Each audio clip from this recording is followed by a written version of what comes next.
भारत मुक्ति मोर्चा तत्वावधान रे न्याय पाई राष्ट्रीय पछुआ वर्ग मोर्चा भिटामाटी सुरक्षा अभियान गंजाम जिला बाउरी खड़ला समाज विकास मंच दक्षिणांचल महिला संघ अन्यान्य दलित संगठनर मिलित आनुकूल्य आज भारत बंद पालन करा जायछि।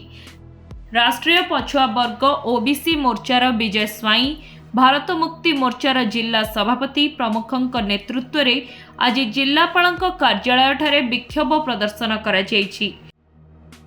एहा सहित गत 17 तारिख रे केंद्र गृहमंत्री अमित शाह संसद में डॉक्टर बाबा साहेब आंबेडकर को अपमानित करिथिबा उद्देश्य रे दृढ़ प्रतिवाद करने सहित ओबीसी जनसंख्या गणना ईवीएम व्यवहार बंद करने और निर्वाचन पाई बैलेट पेपर कार्यकारी करने आदि प्रसंग को नहीं कड़ा समालोचना करथिले।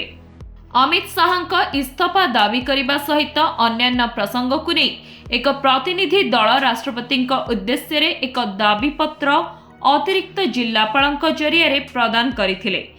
परे जातीय राजपथ 16 को अवरुद्ध करी आंदोलन करथिले। आंदोलन रे बहु संख्यारे दलित महिला और पुरुष सामिल होइथिले।